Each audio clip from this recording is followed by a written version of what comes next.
This is the Greg Bedard Patriots Podcast with Nick Cattles.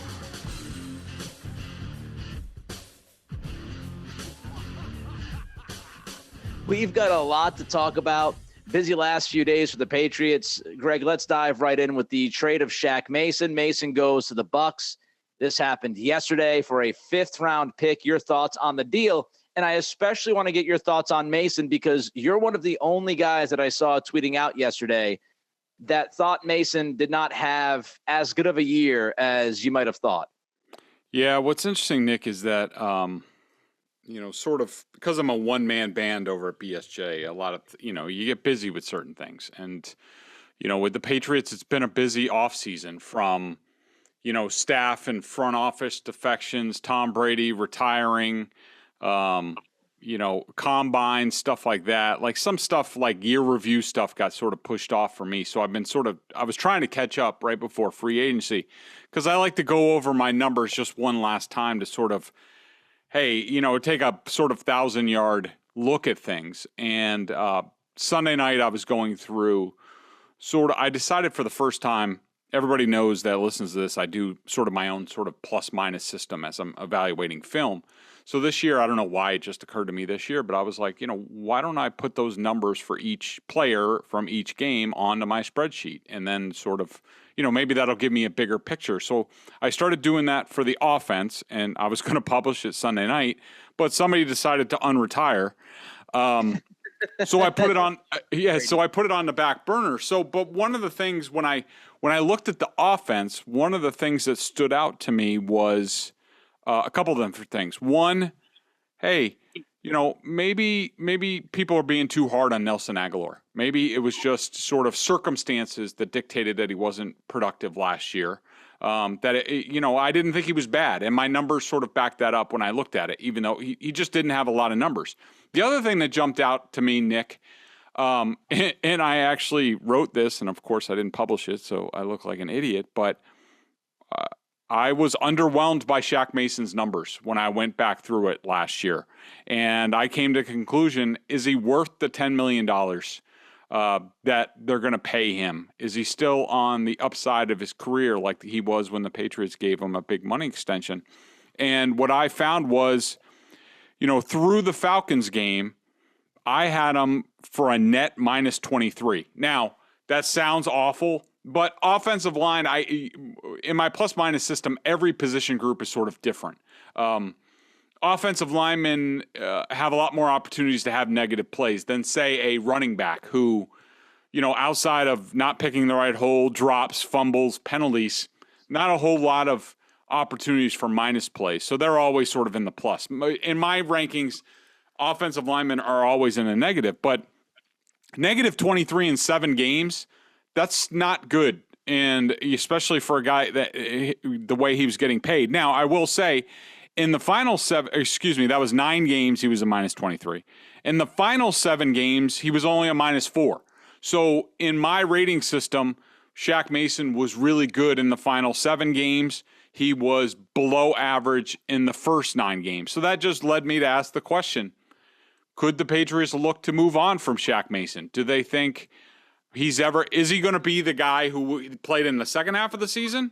Or do they think this is sort of what we're going to get out of him? And so the Patriots decided to move on. Now, I don't mind that they traded him. I don't love the return, a 5th-round pick. Yep. It sort of goes along with, the way the Patriots have dealt with things, whether it's Joe Thuney, Tom Brady, J.C. Jackson, now Shaq Mason. They're not getting much in return for these guys. Guys they have developed, guys who have been good players, guys who you think have value around the league. Actually, we know they have value around the league.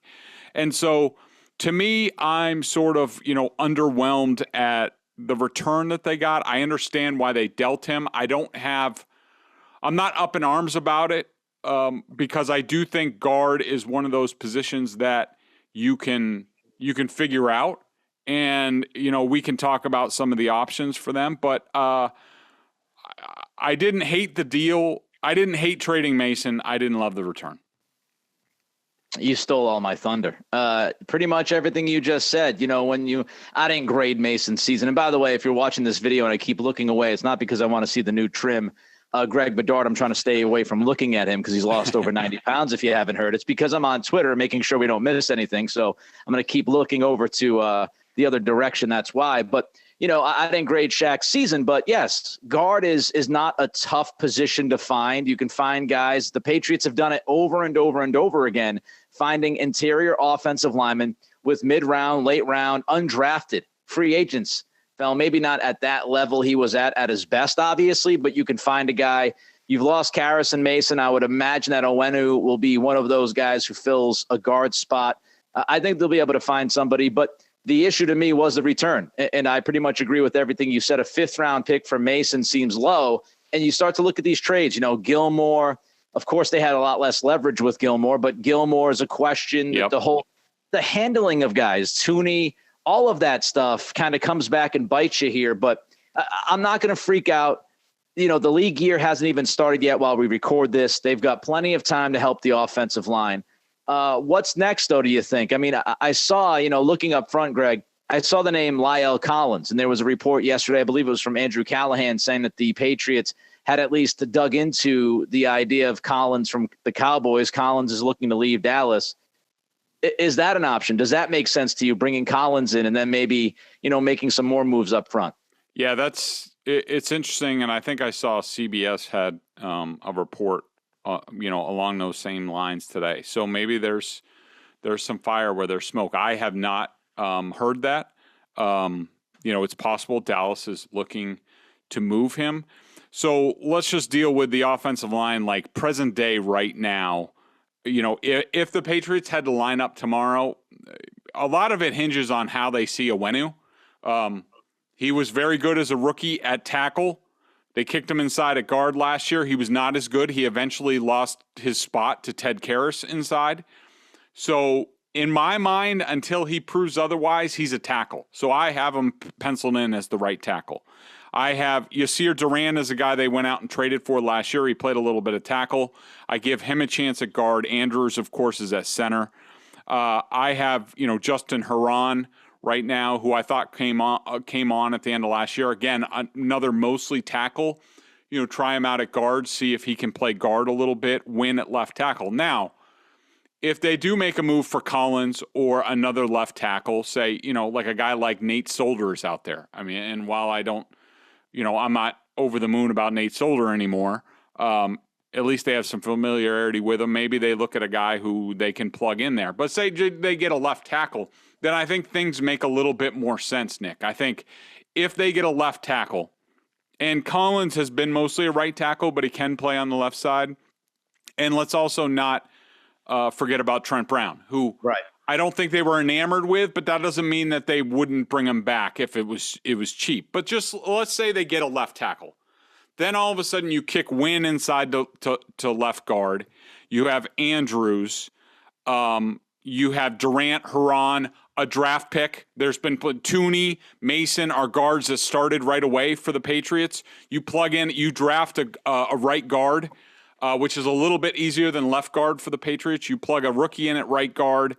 You have a Owenu at right tackle. Suddenly, okay, you have a decent offensive line. You have a pretty good offensive line if everybody is up to par. So, tackle would be something I would be looking to upgrade because I don't think Isaiah Wynn was good enough last year. If you're not just going to trade him and save his $10 million, then the best option might just be to kick him inside. And it's interesting because Wynn is at $10 million and Collins is pretty much at $10 million. You wonder if that's part of the math here. Do you try to move on from Isaiah Wynn? Do you bring in Collins? You replace the salary with the salary. You get a pick for Isaiah Wynn. And then that gives you another shot at finding an offensive lineman to help you if that's where you want to go. It's just when I look at the past, two things that don't necessarily freak me out about Bill Belichick when it comes to player evaluation. He's done a really good job with offensive line and cornerback. I'm not telling people to not freak out about J.C. Jackson, not to be concerned about the secondary. We'll get into that later. But if I have to wait to see how a position falls together, offensive line is one of those positions. I feel like they can figure it out. Cornerback will be more challenging, but look at the track record. Belichick's done a really good job at those two spots. So I think they'll have a plan.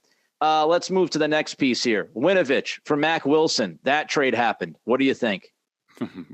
How long have we been talking about trading Chase Winovich? Forever.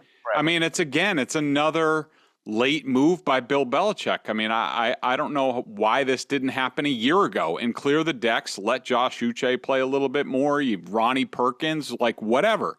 It goes along with the lines of, guys in the past that I've said, like, all right, they need to move on from Landon Roberts, Deron Harmon, and they end up doing the year after I say it. But, Chase Winovich, that pick, complete waste. It was a complete waste of a third-round pick.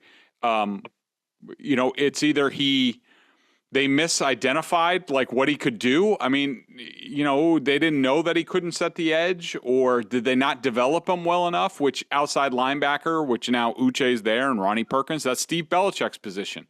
What's the deal at edge? Why can't they develop any guys internally? Why do they have to go get Matthew Judon and Kyle Van Noy and guys? Why can't they develop these, relatively high draft picks? But look, Winovich hasn't done anything here. I think he's a good player. I think he's good at what he does.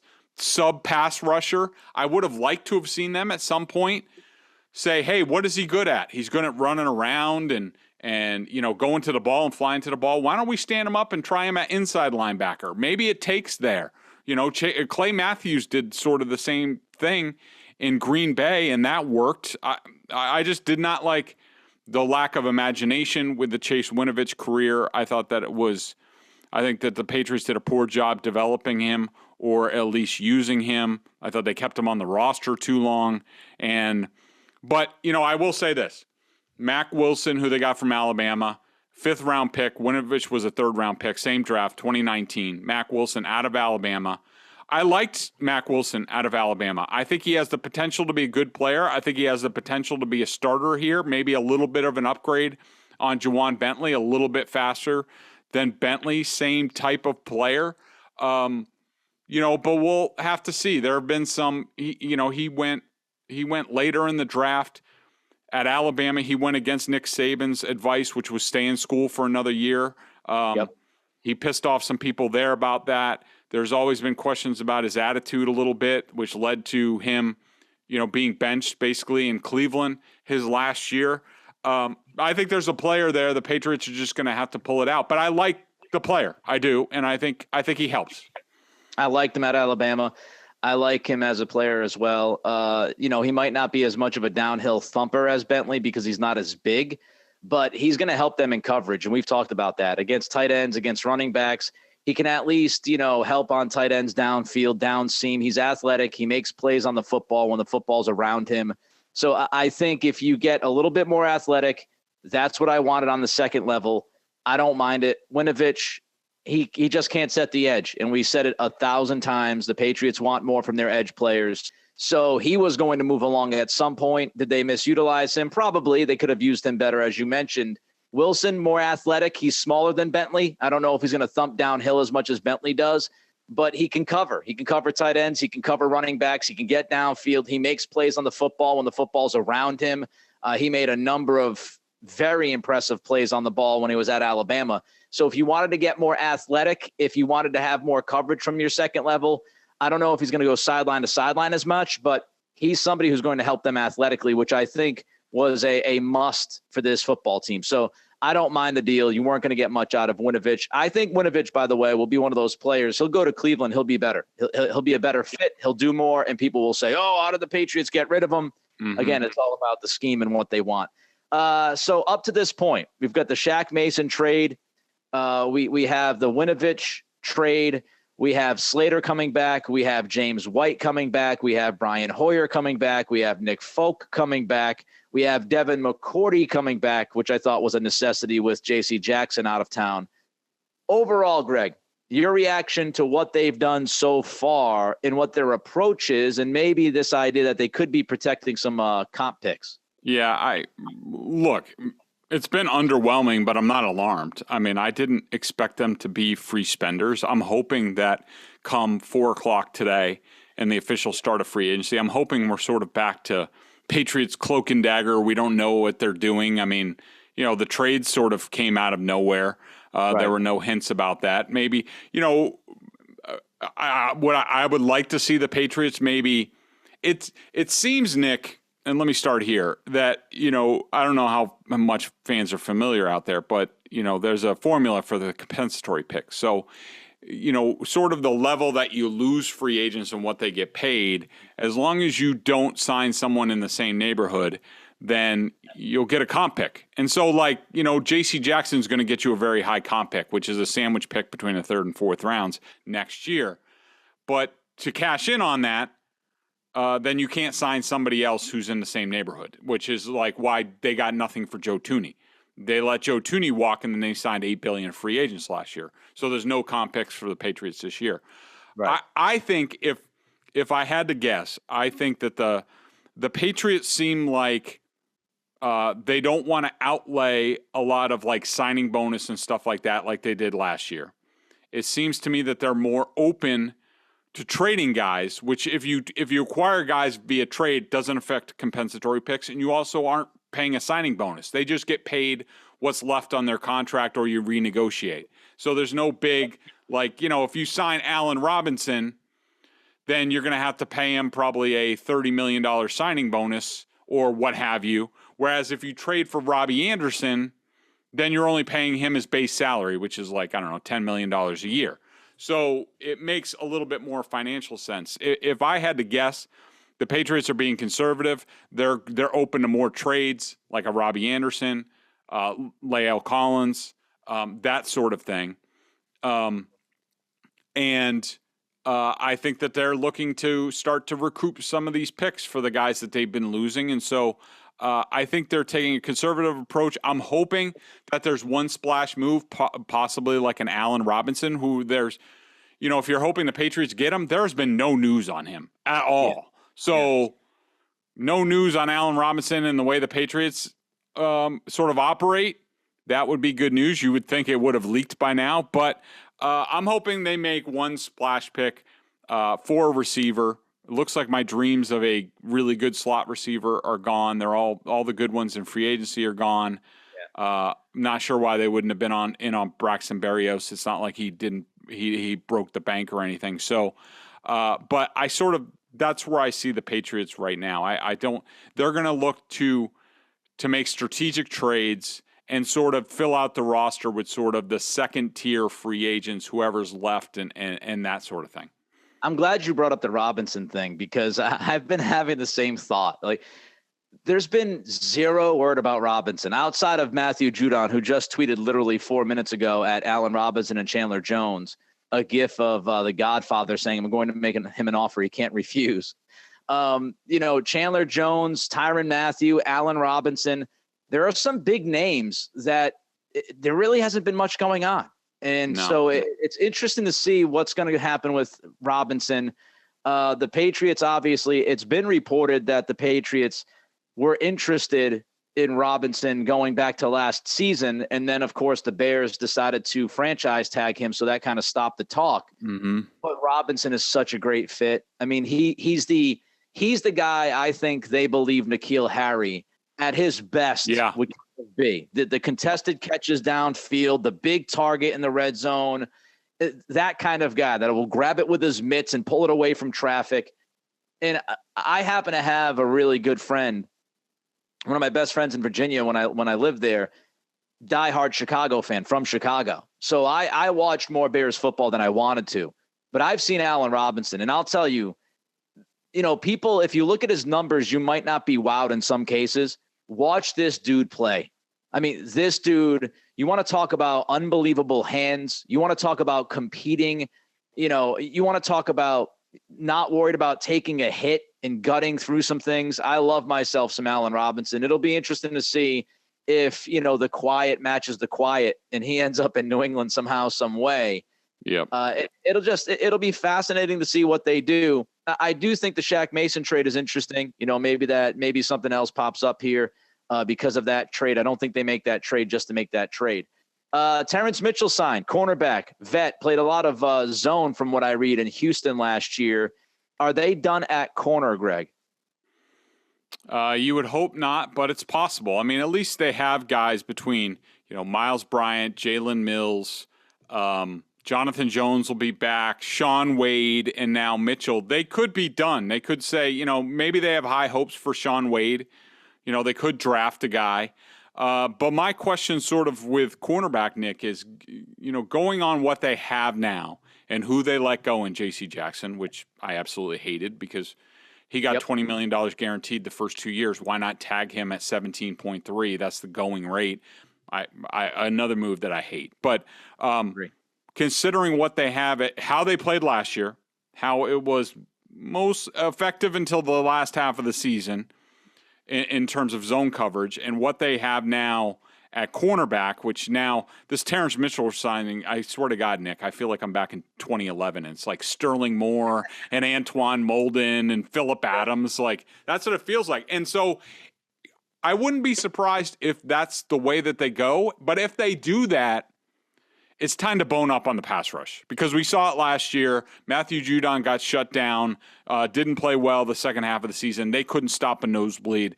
Yes, I have high hopes for Josh Uche. Yes, I have high hopes for Ronnie Perkins.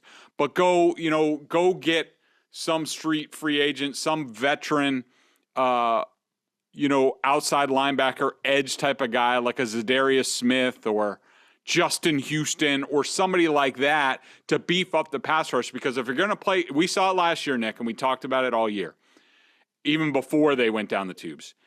If you play a lot of zone coverage, you have to have a good pass rush. Because if you don't get to the quarterback, they have all day. They'll pick you apart. That's what Josh Allen did to them in the last two meetings. And so, yes, they could be done. If they are done, time to beef up the pass rush. What interests me is where do they go scheme-wise? And, they've got Mitchell now, who's more of a zone guy. They played more zone last year than we've seen them play. I don't think they're going to go straight up zone all the time. That's ridiculous. Right. They'll still a lot of man. But if they also go a little smaller at linebacker, that's another thought, right? If you go smaller at linebacker, that could also feed into zone coverage. So bringing Wilson in, signing Mitchell, letting J.C. Jackson walk, it's very interesting to see what they're planning defensively. Of course, Mayo said towards the end of last year, we need to get faster and all that and more athletic. So we'll see if this continues. And if it does, we have to start thinking a lot about zone and what this defense is actually going to look like schematically. All right, so options for the Patriots we'll get to in a minute. First, let's look at what they need. This is what I've got written down, Greg. Cornerback, obviously. Yep. Agreed. That's line. My number one need. Yep. I've got cornerback, offensive line, linebacker, and wide receiver. Those are my four top needs. Yeah, we're pretty close. I mean, I have number one cornerback, and Mitchell is not that, or at least I hope he's not that. You're hoping that, who knows, Shaun Wade pops and he's that guy. But number one cornerback, that could happen in the free agency or draft. Middle linebacker, like Miles Jack is out there. There's a street free agent where it doesn't factor into compensatory picks. I assume he's going to be very popular on the free agent market, but that's sort of like the ideal guy. You put Miles Jack with Mack Wilson and Cam McGrone and Raekwon McMillan, all of a sudden you've transformed into an athletic linebacking core. Please give me Jack. If they get Miles Jack, I'll be happy with that. I have X receiver, a boundary receiver, to replace Nelson Aguilar. If they can get somebody like an Allen Robinson, and we'll mention a few more names here, then, I'm trying to trade Nelson Aguilar back to the Raiders and McDaniels and Ziegler, who obviously signed off on him. When they signed him last year, he really popped under Edgar Bennett, who McDaniels retained as Raiders receivers coach. And then I have nose tackle is next. I want better than Devon Godchow. If I got to move Godchow to end, so be it. And then number 5 would be my slot receiver, and then left edge, as we talked about with beefing up the pass rush. So that's sort of where I see the needs.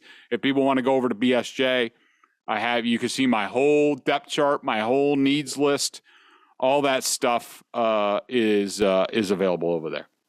And just to throw a name out there, and this is going to continue to happen now over the next few hours. Of course, we're doing this live. So, when you finally see this, things have already happened most likely. But as I'm looking on Twitter, Eric Flowers has been released by the Commanders. Now, Flowers was a disaster in New York. Yeah. And then they moved him up front, though. They moved him, and he played pretty well. They moved him out of tackle. They put him at guard, and he was cut. He was making about $10 million a year or whatever it was. So, that's just a name. And you're going to see more offensive linemen, I think, released. You're going to see a lot of other guys cut because teams got to get under the cap. They've got to get to that number. So we'll see if more names pop up here, offensive line, in those positions of need. The salary cap situation, Greg, they're about $12 million under. They can create more room, though. Do you think they'll do that as we get closer to this deadline? Do you think they'll look to create more room by possibly restructuring Judon and doing other things? Well, if they do that, then we'll know that they're up to something big. Normally, the Patriots, don't really like to maneuver contracts unless they absolutely have to. So if the situation presents itself where, say they need to extend themselves a little bit for like an Allen Robinson, then I think they would quickly do, Matthew Judon. I do think that we'll see some, possible releases here coming up. A guy like, not Dietrich Wise, but, I wouldn't be shocked. You know how I feel about him, but Lawrence Guy would save you about $3 million if released. Jake Bailey, there's been a lot of talk about him. He would save you almost $4 million if you release him. Henry Anderson is a guy who I really liked, a guy as a depth piece, but he would save you about, $1.5 million. So those are some, as we get closer to the new league year here, we could start to see some of those maneuvers. And if you see the Patriots start to, restructure Matthew Judon and Hunter Henry and guys like that, they're up to something, and they're looking to pounce. All right, let's talk about options, realistic options. Wide receiver, Allen Robinson, Juju, Jarvis Landry, MVS, Marquez Valdez-Scantling, A.J. Green, D-Jax, Deshaun Jackson, and Robbie Anderson. Now, A.J. Green, D-Jax, 33, 35 years old. That's why I put them on there. Respectively. And yeah. Given the Patriots free agency to this point, how old are you, Cattles? They might be calling up you. It's all the 30-somethings for crying out loud. It's the over 30 club. Anderson would actually, as we all know, be a trade, and they had talked to Carolina. It'll be interesting to see if Carolina brings in Deshaun Watson. Sounds like the Saints are leading that brigade as of right now. To me, Allen Robinson is my number one. I would put Landry at 2. I would put Juju at 3. I'm afraid of what MVS is going to get on this market. He's not a $12 million a year player. How do you rank these guys, Greg? So, I'm in favor of Robinson for all the reasons that you've said. I think he's a true number one. He's been in that position. He's been productive in sort of crap situations. So I think that he would be really good for Mac Jones. I'm not a big Juju Smith-Schuster guy. I used to be, but he sort of fell off in Pittsburgh. I don't know. Maybe him and Roethlisberger had a bad relationship. I don't know. But all of a sudden he disappeared, and I know that because he was on my fantasy team and he didn't do jack crap. Landry, not a big fan. I think he's old. He's slow. I'm not a big fan. MVS, look, this is a guy who all of a sudden, because he's a free agent now, and he's tall and he's fast. I get it. All of a sudden now, because he's a free agent, people are like, their mouths are watering over him. Well, why was he like a number 3, 4 receiver for the Packers if he was any good? If Rodgers thought he was any good, why couldn't he have been like a number 2? Why are they going out there and getting like Randall Cobb and stuff like that? So to me, he's very inconsistent catching the ball. If, people, when I reported about Robbie Anderson, people are like, oh, he's not that good, blah, blah, blah. But MVS, they're all excited about. Robbie Anderson, they're almost the same size, same speed. Robbie Anderson is way better than Marquez Valdez-Scantling. Yep. You don't have to give him a signing bonus. I would be happy with Robbie Anderson. The old guys, I don't want to have anything to do with, but I put them on there just as a joke because apparently Bill Belichick only signs 30-year-olds. But, yeah, Allen Robinson, Anderson, and then maybe Landry after that. Landry is a street free agent, so he wouldn't cost you anything, compensatory picks. Again, if the Patriots are trying to go the trade route, which protecting the compensatory picks for next year would help you, would give you more of an arsenal to do trades, which is maybe why they're aiming to protect the compensatory picks, because maybe that's the approach they're going with. We're like, oh, well, we're not going to do we did free agency for 1 year. Now we're going to do trades, and so we don't have to lay out signing bonuses and stuff like that. So Robinson, then Robbie Anderson for me. Yeah, I'd be, I was more looking at the free agent guys. My bad. I mean, I like Robbie Anderson a lot. I think he could help this offense. So he would slide in ahead of Landry and Juju for me as well. AJ Green actually had a pretty good year last year in Arizona. Surprisingly, I thought he was washed. So yeah, we'll for see. cheap, cornerback. For cheap, I would do him. Yeah. Mm-hmm. Cornerback. Gilmore's out there. Apparently, the Raiders are hot on him. The rest of the list that I have: Janoris Jenkins, Patrick Peterson, Joe Hayden, Kyle Fuller, Xavier Rhodes, AJ Bouye. Very old list. A lot of guys they're all on the backside of their career. If I had to pick one guy out of that, I would probably say AJ Bouye. That I think that, if you're looking for a veteran guy, along the same lines of Jalen Mills, but I think a little bit longer, a little bit better in man-to-man. I think that Bouye sort of gives you that option. But all those guys are somewhat similar. Jack Rabbit, Janoris Jenkins, decent, but outside of Gilmore, nobody's really good on that list.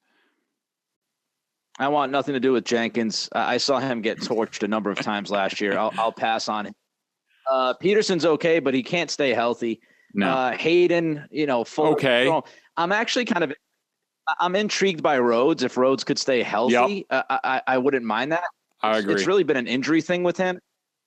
Bouye, okay. I mean, I'd be fine with that. My favorite guy, if he's healthy, is obviously Gilmore, but I do feel like the Raiders might make a late push here.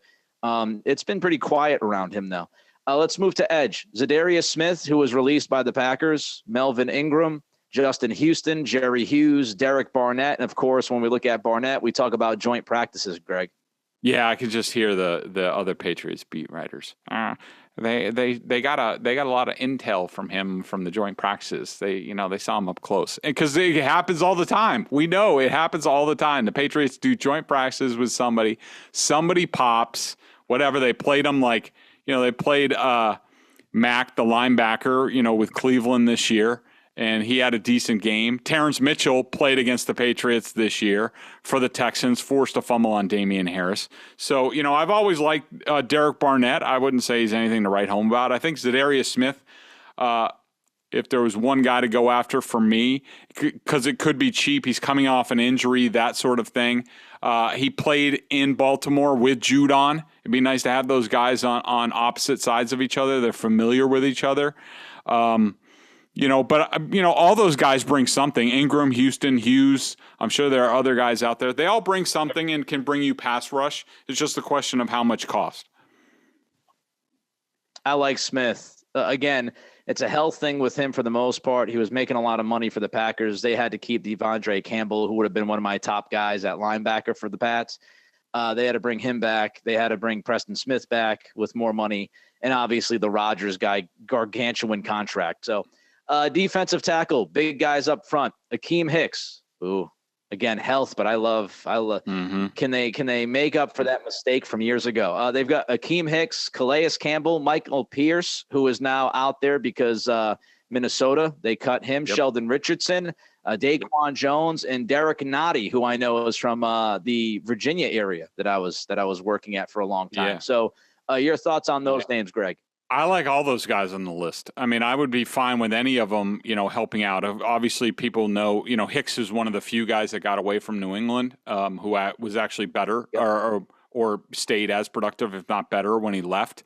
Calais Campbell, can you imagine having him in the middle and quarterbacks having to throw over him? He's always been a beast. I love Michael Pierce. I loved him when he, when he was with the Ravens. And the Ravens, I don't know if he was a free agent or trade, but good player, really good run stuffer. Same with Nandi. I mean, if they're looking to move on from Godchow, those two guys would be the guys that I would go after. Again, because Pierce is a street free agent, doesn't affect the compensatory pick formula, whereas Nandi, I think, would. So I like that. It's a really good list. There are guys out there, and I think they're going to be cost effective. I think what we're seeing here, Nick, going through these names is that, fans might not love it, but there's some cost effective options out there that make the Patriots a little bit better. Just feel like they got to recalibrate the fans after last year's spending spree. Yeah. This is more old school Belichick. And I think defensive line, especially as you just mentioned, all those guys, I think they could all chip in. I think they're all good players. And I wouldn't mind, Lawrence Guy, Godchow, if you move on from both those guys, save a little money and pick up a couple of these cats, not bad. Linebacker, Miles Jack, we both love. Leighton Vander Esch, Kaiser White, and Jayon Brown. What do you think? Yeah, and I also had Anthony Walker on there from the Browns because it's just like, wouldn't it be typical if the Patriots took two Browns linebackers? Didn't they do that a few years ago with I forget. He's gone. I think he signed this morning, I think. Oh, he did? Okay, my bad. Yeah, that's why I took him off the list. Okay. But, we talked about Miles Jack. I think both of us in our dream scenario, Miles Jack is the new Mike linebacker for the Patriots. Yes. He would be awesome. I have no interest in Vander Esch. Decent player, gets hurt a lot, overrated. Kazir White is a good player, undersized, sort of like a coverage guy. I wouldn't mind him, in the room. But again, we can't forget they have Cam McGrone. Raekwon McMillan is probably similar to Kazir White in terms of, they were looking for a big role for him last year. Unfortunately, he got hurt. But they have McMillan, they have and McRone come back, big Mack linebackers, I guess, if we're going with Macmillan and Macrone. I'm very smart. I just came up with that on the fly. Jayon Brown's another athletic sort of linebacker, not crazy about him, but yeah, I think both of us want Miles Jack, but I think he's going to be pricey, and somebody with a little bigger wallet is probably looking to be like, boom, we have our new starting middle linebacker. Yeah, Van Der Esch, too many injuries, neck and head injuries, no thank you. And he also over pursues a lot. He's not that good in coverage. Not interested. Offensive line, Trey Turner, Nate Solder. Yeah, I'm sure there are other guys out there. I haven't been keeping up. I do think, remember, the Patriots have a bunch of guys in-house, whether it's, Yasir Durant, Justin Herron, Yadni Kajust, who was their third-round pick that, I thought he showed flashes last year of being able to start at tackle. So they have options. So I don't think they're crazy looking right now outside of like a trade like the La'el Collins deal that we talked about. But, Trey Turner's a veteran who's been out there, who's still a decent player. Nate Solder, you could probably get away with him as a right tackle. At this point, I think his days of a left tackle are over, but he's always loved the area, always had a good relationship. Remember, his son went through a lot of health issues and dealt with the hospitals up here, so I'm sure they would be interested in that, possibly on the cheap. But, that's sort of where I see things. All right, let's jump to the BostonSportsJournal.com member question of the day. $39.99 on the annual plan. You get all sorts of great stuff. How about them Bruins 10-1-1 in the last 12? Yeah, baby. And, of course, the Celtics playing really well. Yep. Tough game on Sunday. Refs hosed them with the Luka non-call, which was ridiculous. But you can also, of course, catch up with all your Patriots needs with Greg Bedard doing the coaches film during the season, weekly chats, all that good stuff. And I will be doing coaching film on Mac Davis coming up. And Mack Wilson. I'll get these names. Mack Wilson, Terrence Mitchell. I'll be breaking down all these guys eventually, like once things settle down a little bit here. Fantastic. Let's get to the question from Phoenix. Do you see Shaun Wade as someone that Belichick took time with last year so that he might be looked at to step up? We haven't seen him play, but could he be solid? Any chance that is part of Belichick's thinking, Greg? Absolutely. I mean, I think the Patriots looked at, they needed more options at cornerback, with the Stephon Gilmore situation, and also with no one knew what the future was with J.C. Jackson. And they didn't draft a cornerback last year. Wade was in the draft last year. And so they looked at him as they went and got him as a prospect. And they don't know, and I don't know what he is capable of. I think they like him.